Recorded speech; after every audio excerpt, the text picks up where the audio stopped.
வணக்கம். மாலை முரசு செய்திகள் தொலைக்காட்சியில் 50 முக்கிய செய்திகளை விரைவாகவும் துல்லியமாகவும் அரை மணியில் பார்க்கலாம். சுனிதா வில்லியம்ஸ், புட்ச் வில்மோர் உள்ளிட்ட விண்வெளி வீரர்கள் பூமிக்கு திரும்புவதற்கான கால அட்டவணையை நாசா தனது இணையதளத்தில் வெளியிட்டுள்ளது. அதன்படி இந்திய நேரப்படி மார்ச் 19ஆம் தேதி அதிகாலை 3:27 மணியளவில் விண்வெளி வீரர்கள் பூமிக்கு திரும்புவார்கள். இந்த நேரம் மாற்றத்துக்கு உட்பட்டது என்றும் நாசா குறிப்பிட்டுள்ளது. பூமிக்கு திரும்ப வேண்டிய விண்வெளி வீரர்கள் சர்வதேச விண்வெளி நிலையத்திலிருந்து டிராகன் விண்வெளித்துள் செல்வது முதல் கடலில் அந்த விண்கலம் இறங்குவது வரை பல்வேறு படிநிலைகள் உள்ளது குறிப்பிடத்தக்கது.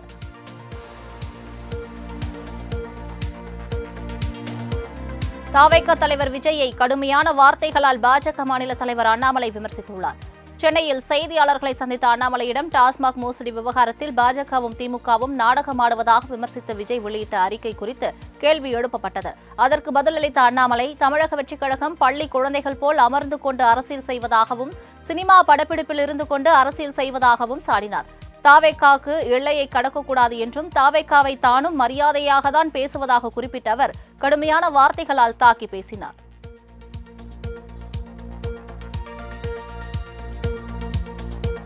டாஸ்மாகில் 1000 கோடி ரூபாய் முறைகேடு நடந்ததாக கூறப்படும் குற்றச்சாட்டுக்கு ஆதாரம் எங்கே என அமலாக்கத்துறைக்கு சட்டத்துறை அமைச்சர் ரகுபதி தெரிவித்துள்ளார். சென்னை அண்ணா அறிவாலயத்தில் செய்தியாளர்களை சந்தித்த அவர், மாற்றுக் கட்சிகள் ஆட்சி நடத்தும் மாநிலங்களில் அமலாக்கத்துறை வருமான வரித்துறையை அடியாள் போல் ஏவி பாஜக அரசு பழிவாங்குகிறது என்றும் அமலாக்கத்துறையை பாஜக ஒரு கருவியாக பயன்படுத்துகிறது என்றும் குற்றம் சாட்டினார்.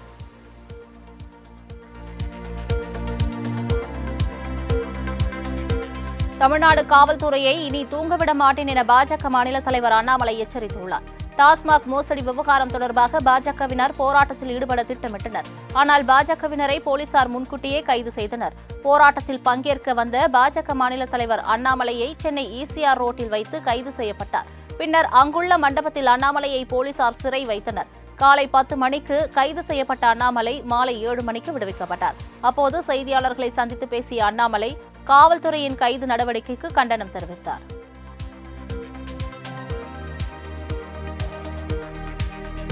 தமிழ்நாடு சட்டப்பேரவையில் சபாநாயகர் அப்பாவுவிற்கு எதிராக அதிமுக கொண்டு வந்த நம்பிக்கையில்லா தீர்மானம் தோல்வியடைந்தது. தீர்மானத்தின் மீது முதலில் குரல் வாக்கெடுப்பு நடத்தப்பட்ட நிலையில் தோல்வியடைந்ததாக அறிவிக்கப்பட்டது. பின்னர் டிவிஷன் முறையில் நடத்தப்பட்ட வாக்கெடுப்பிலும் தீர்மானம் தோல்வியடைந்தது.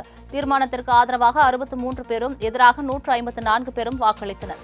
சபாநாயகர் அப்பாவுவிற்கு எதிராக நம்பிக்கையில்லா தீர்மானம் கொண்டுவரப்பட்டதால் அவர் வெளியேறிய நிலையில் அவையை துணை சபாநாயகர் பிச்சாண்டி வழிநடத்தினார்.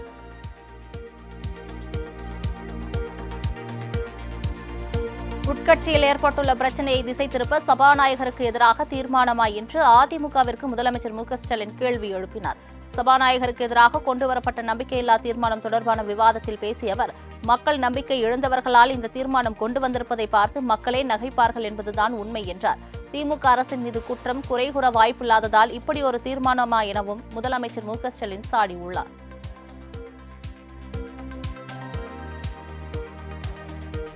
அதிமுகவை உடைக்க நினைப்பவர்களின் மூக்குதான் உடைந்து போகும் என அக்கட்சியின் பொதுச் செயலாளர் எடப்பாடி பழனிசாமி தெரிவித்துள்ளார். சட்டமன்ற வளாகத்தில் செய்தியாளர்களை சந்தித்த அவர், அதிமுகவை யாராலும் உடைக்க முடியாது என திட்டவட்டமாக கூறினார். மேலும் பேரவையில் சபாநாயகர் அப்பாவு நடுநிலையாக நடந்து கொள்வதில்லை என குற்றம் சாட்டிய EPS ஆளுங்கட்சிக்கு ஆதரவாக அப்பாவு செயல்படுவதாகவும் தெரிவித்தார். முதலமைச்சர் பேசும்போது மட்டும் நேரலை செய்வதாக எடப்பாடி பழனிசாமி குறை கூறினார்.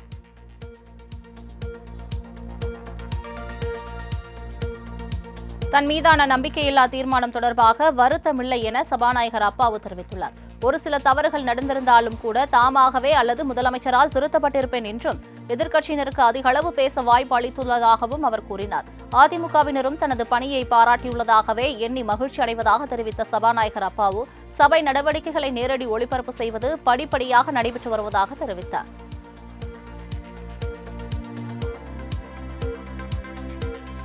சபாநாயகர் அப்பாவுவிற்கு எதிரான அதிமுகவின் நம்பிக்கையில்லா தீர்மானத்தின் மீதான வாக்கெடுப்பில் OPS மற்றும் அவரது ஆதரவு MLAக்கள் ஆதரவாக வாக்களித்தனர். முன்னாள் அமைச்சர் செங்கோட்டையனும் தீர்மானத்திற்கு ஆதரவாக வாக்களித்தார். பாமக மற்றும் பாஜக MLAக்கள் அவைக்கு வராத நிலையில் திமுகவின் கூட்டணி கட்சிகளான காங்கிரஸ், கம்யூனிஸ்ட் உள்ளிட்ட கட்சிகள் தீர்மானத்திற்கு எதிராக வாக்களித்தனர்.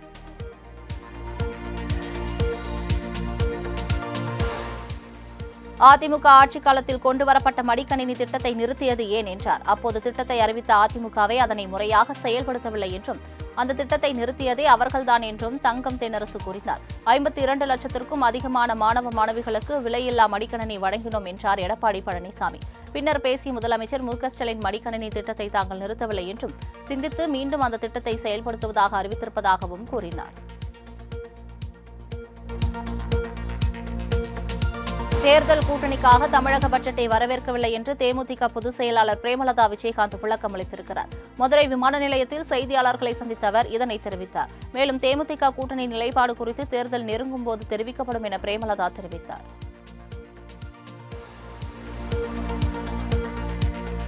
தோழமை கட்சியாக இருந்தாலும் மது கடைகளை திமுக அரசு மூட வேண்டும் என்று திருமாவளவன் வலியுறுத்தியுள்ளார். விடுதலை சிறுத்தைகள் கட்சியின் தலைவர் திருமாவளவன் டெல்லி செல்வதற்கு முன் சென்னை விமான நிலையத்தில் செய்தியாளர்களை சந்தித்தார். அப்போது பேசிய இவர், இந்த மாதம் இறுதியில் பிரதமர் நரேந்திர மோடி அவர்கள் இலங்கை பயணம் மேற்கொள்ள இருப்பதாகவும் அப்பொழுது மீனவர்கள் பிரச்சினை குறித்து பேசுவதற்காக வலியுறுத்த உள்ளதாகவும் தெரிவித்தார். மேலும் பாஜக சார்பில் மது கடைகளை முற்றுகையிடும் போராட்டத்திற்கு வரவேற்பு அளிப்பதாக கூறிய அவர், திமுக அரசு மது கடைகளை மூட உரிய நடவடிக்கைகள் மேற்கொள்ள வேண்டும் என்று கூறினார்.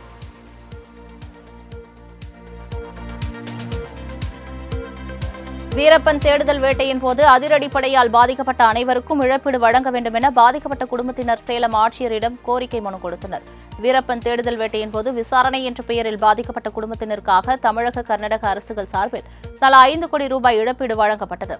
இதில் 84 பேருக்கு பாதி பேருக்கேற்ப 3 லட்சம் ரூபாய் முதல் 8 லட்சம் ரூபாய் வரை வழங்கப்பட்ட நிலையில் போதிய ஆதாரங்கள் இல்லாத காரணத்தால் பலரது மனுக்கள் விசாரணைக்கு எடுத்துக் கொள்ளப்படவில்லை என கூறப்படுகிறது.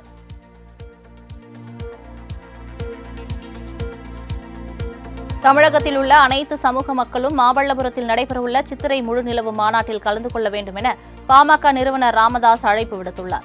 விழுப்புரம் மாவட்டம் திண்டிவனத்தில் செய்தியாளர்களை சந்தித்த அவர் இதனை கூறினார். மாநாட்டில் கலந்து கொள்ள வரும் வன்னியர் சங்க இளைஞர்களை பட்டியல் சமூக மக்களும் தலைவர்களும் வாழ்த்தி வழி அனுப்ப வேண்டும் என்று கேட்டுக் கொண்டார். மக்கள் தொகை கணக்கெடுப்பு உள்ளிட்ட பாமக கோரிக்கைகளை தமிழக அரசு ஏற்கும் வகையில் சித்திரை மாநாடு அமையும் என ராமதாஸ் நம்பிக்கை தெரிவித்தார்.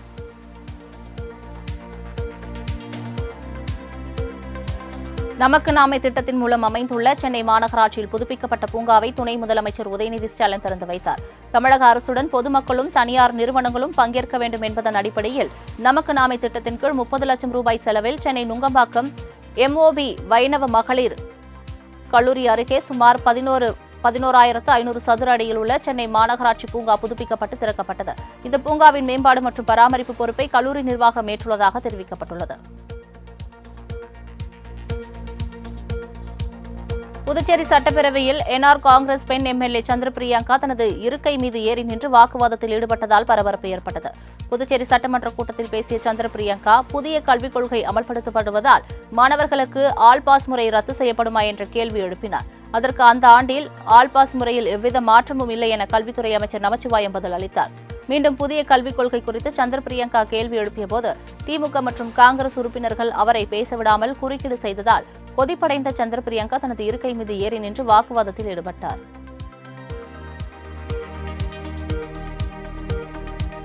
வாக்காளர் அடையாள அட்டையுடன் ஆதார் எண் இணைப்பது தொடர்பாக அதிகாரிகளுடன் தலைமை தேர்தல் ஆணையர் இன்று ஆலோசனை நடத்தவுள்ளார். நாடு முழுவதும் வாக்காளர் அடையாள அட்டையுடன் ஆதார் எண்ணை இணைப்பதை கட்டாயமாக்கும் பணிகளில் இந்திய தலைமை தேர்தல் ஆணையம் தீவிரமாக ஈடுபட்டுள்ளது. தலைமை தேர்தல் ஆணையர் ஞானேஷ்குமார் வரும் இன்று மத்திய உள்துறை செயலாளர், சட்டப்பேரவை செயலாளர் மற்றும் இந்திய தனித்துவ அடையாள ஆணையத்தின் தலைமை நிர்வாக அதிகாரியுடன் ஆலோசனை நடத்தவுள்ளார். இதில் வாக்காளர் அடையாள அட்டையை ஆதார் எண்ணை இணைப்பதற்கான நடைமுறை சாத்தியங்கள், பிரச்சினைகள் குறித்து விவாதிக்கப்பட உள்ளது.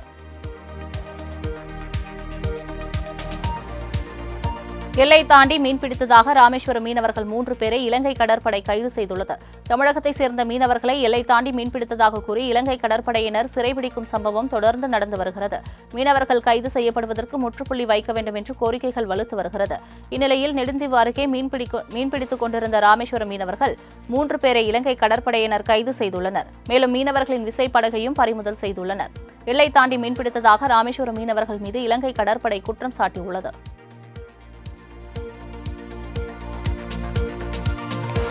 திருச்செந்தூர் கோவிலில் காரைக்குடி பக்தர் கூட்ட நெரிசலில் சிக்கி மூச்சு திணறலில் பலியானதாக உறவினர்கள் குற்றம் சாட்டியுள்ளனர்.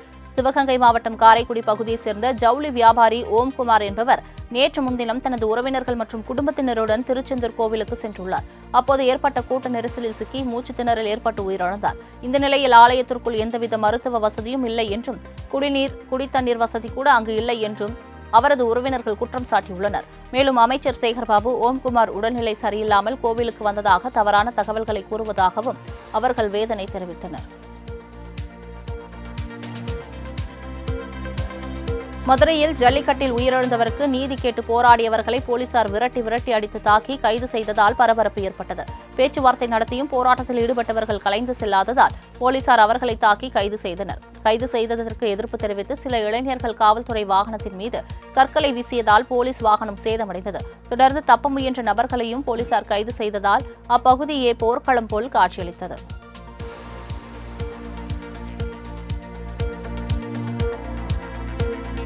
மதுரையில் முதலமைச்சர் ஸ்டாலின் பிறந்த நாளையொட்டி நடைபெற்ற ஜல்லிக்கட்டு போட்டியில் கச்சிராயிருப்பு மகேஷ் பாண்டி மாடு முட்டி உயிரிழந்த நிலையில் உரிய நீதி மற்றும் நிதி கேட்டு உறவினர்கள் போராட்டத்தில் ஈடுபட்டனர். அப்போது வாரம் ஜல்லிக்கட்டு போட்டி நடத்தி இளைஞர்களை கொன்று வம்சத்தையே அழிப்பதாக கொந்தளித்த பெண்கள், கள்ளச்சாராயம் குடித்து உயிரிழந்தவர்களுக்கு 10 லட்சம் கொடுத்த அரசு உயிரிழந்த மாடுபிடி வீரருக்கு ஏன் எந்த நிவாரண உதவிகளும் அளிப்பதில்லை என கேள்வி எழுப்பினர். சென்னையில் மனைவியை பொது இடத்தில் வைத்து தாக்கிய கள்ளக்காதலனை கணவர் சரமாரியாக வெட்டி வீழ்த்திய சம்பவம் பரபரப்பை ஏற்படுத்தியுள்ளது. ரெடில்ஸ் பகுதியைச் சேர்ந்த பிரேம்குமார் என்பவர் பணி நிமித்தமாக அடிக்கடி வெளியூர் சென்று வரும் நிலையில் அவரது மனைவி கற்பகத்துக்கு ஹரிகிருஷ்ணன் என்பவருடன் தொடர்பு ஏற்பட்டுள்ளது. நாளடைவில் ஹரிகிருஷ்ணனின் போக்கு பிடிக்காமல் கற்பகம் விலக தொடங்கியதாக தெரிகிறது.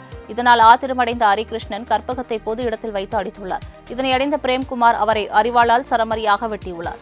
இதில் படுகாயமடைந்த ஹரிகிருஷ்ணன் மருத்துவமனையில் அனுமதிக்கப்பட்டுள்ள நிலையில் பிரேம்குமாரை போலீசார் கைது செய்தனர்.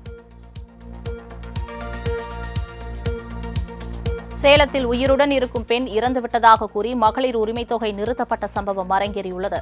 சன்னியாசி குண்டு பகுதியைச் சேர்ந்த பூங்கொடி மாதந்தோறும் மகளிர் உரிமைத் தொகை பெற்று வந்தார். இந்த உரிமைத் தொகை திடீரென நிறுத்தப்பட்ட நிலையில் பூங்கொடி அதிகாரிகளை சந்தித்து விவரம் கேட்க சென்றிருந்தார்.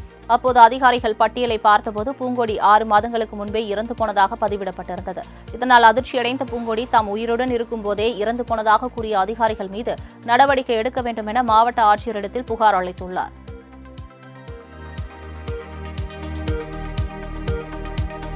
புதுச்சேரியில் இருசக்கர வாகனத்தில் சென்ற அரசு தொடக்கப்பள்ளி ஆசிரியரிடம் தங்க செயினை பறிக்க முயலும் மர்ம கும்பலின் சிசிடிவி காட்சி வெளியாகியுள்ளது. அங்குள்ள காட்டுக்குப்பம் பகுதியைச் சேர்ந்த விஜயலட்சுமி அப்பகுதியில் உள்ள பெண்கள் அரசு தொடக்கப்பள்ளியில் தலைமை ஆசிரியராக பணிபுரிந்து வருகிறார். கடந்த 5ஆம் தேதி வழக்கம் போல் பணியை முடித்துவிட்டு இருசக்கர வாகனத்தில் வீடு திரும்பிய போது மர்ம நபர்கள் 4 பேர் வாகனத்தில் வந்து அவரது கழுத்தில் அணிந்திருந்த செயினை பறிக்க முயன்றனர். ஆனால் விஜயலட்சுமி சாதுரியமாக செயல்பட்டதால் மர்ம நபர்கள் தப்பிச் சென்றனர்.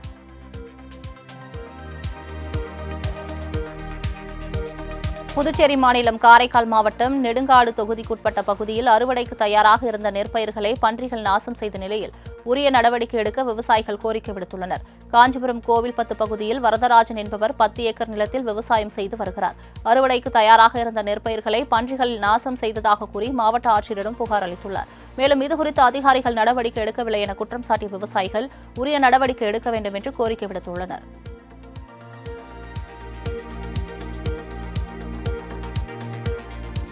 இந்தியா நியூசிலாந்து இடையே பாதுகாப்பு மற்றும் வலுவான உறவுகளுக்கு ஒத்துழைப்பை வழங்குவோம் என பிரதமர் மோடி தெரிவித்துள்ளார்.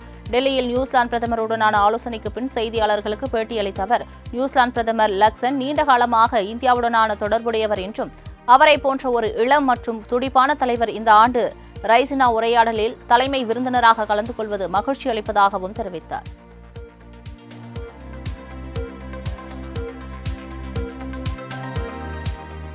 பிரதமரின் பயிற்சி திட்டத்துக்கான செயலியை மத்திய நிதியமைச்சர் நிர்மலா சீதாராமன் தொடங்கி வைத்தார்.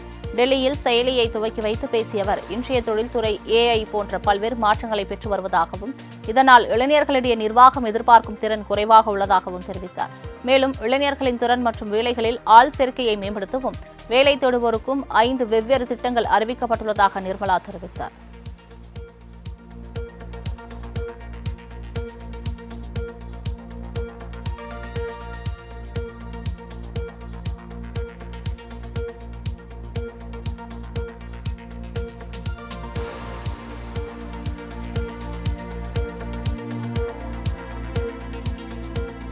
டெல்லி மாநகராட்சி கூட்டத்தின் போது ஆம் ஆத்மி மற்றும் பாஜக கவுன்சிலர்களிடையே மோதல் ஏற்பட்டதால் அங்கு பரபரப்பு நிலவியது. டெல்லி மாநகராட்சியின் பொதுக்குழு கூட்டம் இன்று தொடங்கியது. அப்போது மேயருக்கு எதிராக வாக்கெடுப்பு நடத்தக் கோரி பாஜக கவுன்சிலர்கள் முழக்கமிட்டனர். இதனால் இரு கட்சி கவுன்சிலர்களிடையே கடும் வாக்குவாதம் ஏற்பட்டது. மாமன்றத்தில் கடும் அமளியில் ஈடுபட்ட பாஜக கவுன்சிலர்கள் ஆவணங்களை கிழித்து வீசி மேயர் பதவி விலக வலியுறுத்தினர்.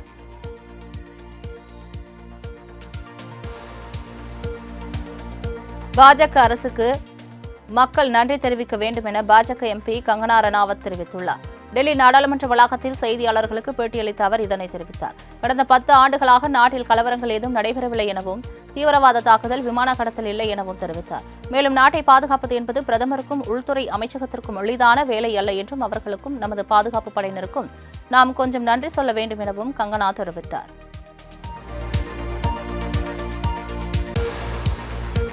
ஹைதராபாத்தில் கோவில் கணக்காளர் மீது ஆசிட் ஊற்றிய வழக்கில் அர்ச்சகர் உள்ளிட்ட 2 போலீசார் கைது செய்துள்ளனர்.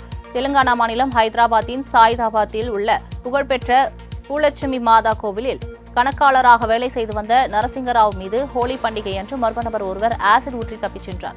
இதுகுறித்த வழக்கில் கோவில் ஊழியர் ராஜசேகர் சர்மா மற்றும் அர்ச்சகர் ஹரிநாதா சர்மா ஆகியோர் போலீசார் கைது செய்துள்ளனர். பணி நிமித்தமாக தொல்லை கொடுத்ததால் பழிவாங்கும் நோக்கில் இச்செயல் நடந்திருப்பதாக போலீசார் விசாரணையில் தெரியவந்துள்ளது. திருப்பூர் மாவட்டம் பல்லடம் அருகே லாரி டிரைவரை தாக்கி 1,25,000 ரூபாயை பறித்து சென்ற மர்ம நபர்கள் குறித்து போலீசார் விசாரணை மேற்கொண்டு வருகின்றனர். சேலம் மாவட்டம் வாழப்பாடி பகுதியைச் சேர்ந்த லாரி ஓட்டுநரான சுரேஷ் பொள்ளாச்சியிலிருந்து மாட்டு தீவனத்தை ஈரோடு பகுதிக்கு கொண்டு செல்ல பல்லடம் வழியாக சென்றுள்ளார். அப்போது லாரியின் பின்னால் வந்த மர்ம நபர்கள் 3 பேர் சுரேஷை தாக்கி அவரிடமிருந்து பணத்தை பறித்து சென்றனர். இதுகுறித்து போலீசார் விசாரணை மேற்கொண்டு வருகின்றனர். திருப்பத்தூரில் உணவகத்தில் வாங்கிய சிக்கன் பிரியாணியில் கரப்பான்பூச்சி கிடந்ததால் பொதுமக்கள் அதிர்ச்சியடைந்தனர். ஊத்தங்கரையைச் சேர்ந்த வெங்கடேசன் என்பவர் திருப்பத்தூர் நீதிமன்றத்தில் சொத்து பிரச்சினை காரணமாக வழக்கு விசாரணைக்கு வந்தபோது அங்கிருந்த உணவகத்தில் சிக்கன் பிரியாணி வாங்கி சாப்பிட்டுள்ளார். அப்போது பிரியாணியில் கரப்பான்பூச்சி இருந்ததைக் கண்டு அதிர்ச்சியடைந்த அவர் இதுகுறித்து உணவக உரிமையாளரிடம் கேட்டபோது ஒருமையில் பேசி அவர் அடாவடியாக பதிலளித்துள்ளார். இதுபோன்ற சுகாதாரமற்ற முறையில் உணவு தயாரிக்கும் ஓட்டல்கள் மீது நடவடிக்கை எடுக்க வேண்டும் என மக்கள் கோரிக்கை விடுத்துள்ளனர். கள்ளக்குறிச்சி மாவட்டம் சங்கராபுரம் அருகே தொகுப்பு வீடுகள் இடிந்து விழுந்ததால் புதிய வீடு கட்டித்தரக்கோரி பாதிக்கப்பட்ட பெண் கண்ணீர் மல்க கோரிக்கை வைத்துள்ளார். மல்லாபுரத்தில் இந்திரா நினைவு குடியிருப்பு திட்டத்தின் கீழ் கட்டப்பட்டுள்ள தொகுப்பு வீட்டில் வசிக்கும் மல்லிகா என்பவர் சமையல் செய்து கொண்டிருந்தபோது மேற்கூரை சிமெண்ட் பெயர்ந்து காயம் ஏற்பட்டது. இதேபோல் தொகுப்பு வீடுகள் அனைத்தும் சேதமடைந்துள்ளதால் புதிய வீடு கட்டித்தர வேண்டும் என அவர் கண்ணீர் மல்க கோரிக்கை விடுத்துள்ளார்.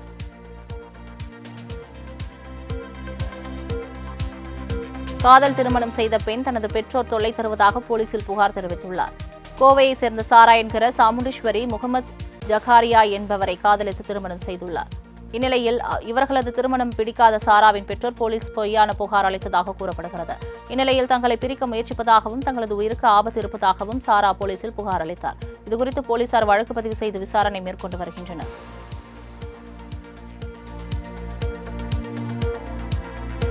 திருப்பத்தூர் மாவட்ட ஆட்சியர் அலுவலகத்துக்கு கோமா நிலையில் உள்ள மகனை ஆம்புலன்ஸில் அழைத்து வந்த தாய் ஒருவர் மனு அளித்தார். குடியாத்தம் அடுத்த விஐபி நகர் பகுதியைச் சேர்ந்தவர் சுமதி. 21 வருடமாக கோமா நிலையில் உள்ள தன் மகனுக்கு சிகிச்சை அளிக்க பணம் இல்லாமல் தவித்த அவர் தனக்கான சொத்து பாகத்தை பெற சென்றபோது அவரது தங்கையான லட்சுமி என்பவர் போலி பத்திரம் தயார் செய்து அவற்றை தன்வசமாக்கியதாக கூறப்படுகிறது. இதுகுறித்து காவல் நிலையத்தில் புகார் அளித்தும் எவ்வித நடவடிக்கையும் எடுக்கப்படாததால் மனமுடைந்த சுமதி சொத்தை மீட்டு தரக்கோரி ஆட்சியரிடம் மனு அளித்தார்.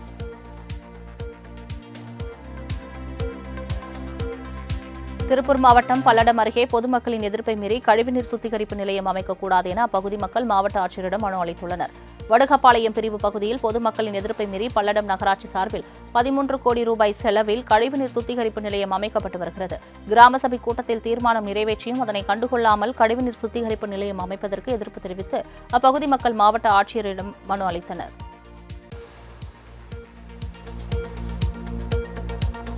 நீலகிரி மாவட்டம் கூடலூரில் பரவலாக பெய்த கனமழை காரணமாக மக்கள் மகிழ்ச்சியடைந்துள்ளனர். மாவட்டத்தில் கடந்த 3 மாதங்களாக கடும் வெயில் நிலவி வந்த நிலையில் கனமழை பெய்தது. கூடலூர், பந்தலூர் மற்றும் அதன் சுற்றுவட்டார பகுதிகளில் பரவலாக பெய்த மழையால் தாழ்வான பகுதிகளில் மழைநீர் தேங்கியதோடு சாலைகளில் நீர் பெருக்கெடுத்து ஓடியது. இதனால் குளிர்ச்சியான சூழல் நிலவி வருவதால் மக்கள் மகிழ்ச்சியடைந்தனர்.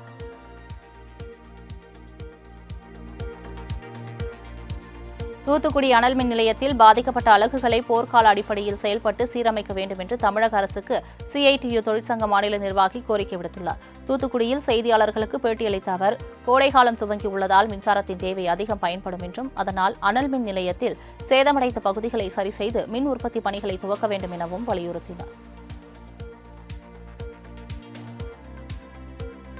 தாம்பரம் ராஜேந்திர பிரசாத் சாலையில் பாதாள சாக்கடை மூடி உடைந்து வடிந்தோடி வரும் கழிவுநீரால் அப்பகுதி முழுவதும் கடுமையான துர்நாற்றம் வீசி வருகிறது. இங்குள்ள பாதாள சாக்கடை மூடியில் கடந்த 2 மாதங்களுக்கு முன்பு ஏற்பட்ட உடைப்பு சரி செய்யாமல் விடப்பட்டதால் அதிலிருந்து கழிவுநீர் அதிக அளவில் வெளியேறி வருகிறது. இதனால் அப்பகுதி முழுவதுமே கடுமையான துர்நாற்றம் வீசுவதோடு சுகாதாரமற்ற சூழல் உருவாகியுள்ளதால் மக்கள் கடும் அவதிக்குள்ளாகியுள்ளனர்.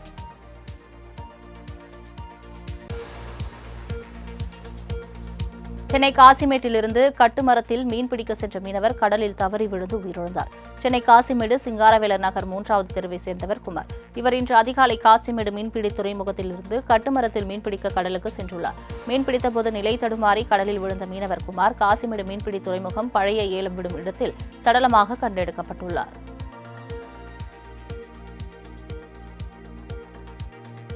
பூசிமலை குப்பம் காப்பு காட்டில் கொழுந்துவிட்டு எரியும் காட்டுத்தீயில் பல அரிய வகை மூலிகை செடிகள், மரங்கள் கருகின. திருவண்ணாமலை மாவட்டம் ஆரணி அருகே பூசிமலை குப்பம் வனப்பகுதியில் உள்ள காப்பு காட்டில் கோடை வெயிலின் தாக்கம் அதிகரித்து மலையில் உள்ள ஒரு சில செடிகள், புல் வகைகள் காய்ந்துள்ளன. இந்த நிலையில் காப்பு காட்டு பகுதியில் தீ விபத்து ஏற்பட்டு காடு முழுவதும் மளமளவென தீ பரவி கொழுந்துவிட்டு எரிந்து வருகிறது. இதனால் வனப்பகுதியில் உள்ள பல அரிய வகை மூலிகை செடிகள் மற்றும் மரங்கள் தீயில் கருகி வருகின்றன.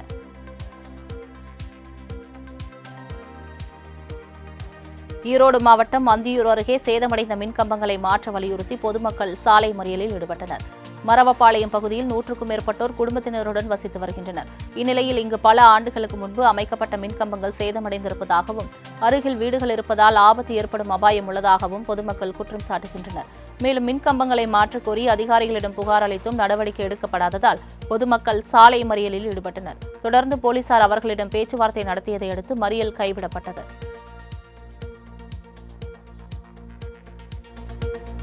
திருப்பத்தூர் மாவட்டம் ஆம்பூர் அருகே நடைபெற்ற எருதுவிடும் விழாவை பொதுமக்கள் உற்சாகமாக கண்டு ரசித்தனர். அரங்கல்துருகம் கிராமத்தில் நடைபெற்ற எருதுவிடும் விழாவில் 200க்கும் மேற்பட்ட காளைகள் பங்கேற்றன. தொடர்ந்து போட்டியில் வெற்றி பெற்ற காளைகளுக்கும் வீரர்களுக்கும் பரிசுகள் வழங்கப்பட்டன. போட்டியை ஏராளமான பொதுமக்கள் கண்டு ரசித்தனர்.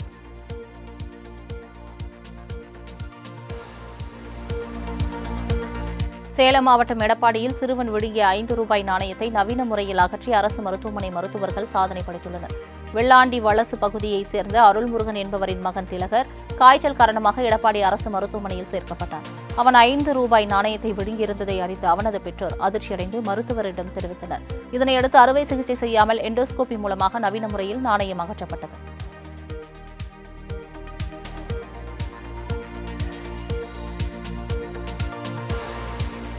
உக்ரைன் ஆயுதப்படைகளின் புதிய தலைவராக ஆண்ட்ரி நோட்டோவ் என்பவரை நியமனம் செய்துள்ளதாக அதிபர் ஜெலன்ஸ்கி தெரிவித்துள்ளார். ரஷ்யா, உக்ரைன் இடையே கடந்த 2022ஆம் ஆண்டு தொடங்கி தொடர்ந்து போர் நடைபெற்று வருகிறது.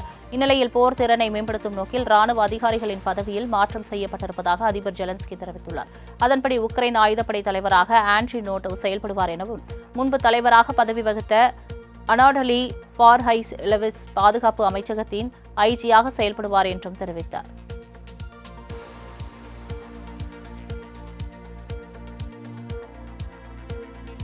ஹாங்காங்கில் நடைபெற்ற ஆசிய திரைப்பட விருதுகளில் 2025ஆம் ஆண்டுக்கான சிறந்த படமாக பாயில் கபாடியின் மலையாள படமான all we imagine as light திரைப்படம் தேர்வாகியுள்ளது.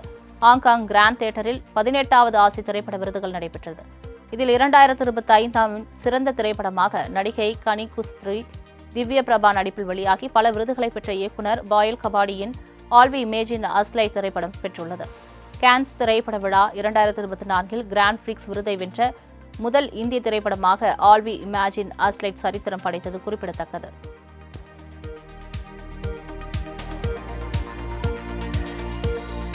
ஜப்பானில் மலையேற்றத்துக்கு ₹2,300 கட்டணம் நிர்ணயம் செய்யப்பட்டுள்ளது. ஜப்பான் தலைநகர் டோக்கியோவில் உள்ள நாட்டின் மிக உயரமான பியூச்சி எரிமலைக்கு வெளிநாட்டைச் சேர்ந்த சாகச வீரர்களும் இங்கு வந்து செல்கின்றனர். அந்த வகையில் கடந்த ஆண்டு 2 லட்சத்துக்கும் மேற்பட்டோர் அங்கு மலையேற்றத்தில் ஈடுபட்டனர். எனவே பியூச்சி மலையில் மக்கள் நெரிசல் அதிகமாக காணப்படுகிறது. இதன் காரணமாக அங்கு சுற்றுச்சூழலும் வெகுவாக மாசடைந்து வருவதால் அதனை கட்டுப்படுத்த பியூச்சி மலையில் ஏறுவதற்கு புதிய கட்டுப்பாடுகள் அறிவிக்கப்பட்டுள்ளன. அதன்படி மலையேற்றத்தில் ஈடுபடும் சாகச வீரர்களுக்கு ₹2,300 கட்டணம் நிர்ணயம் செய்யப்பட்டுள்ளது.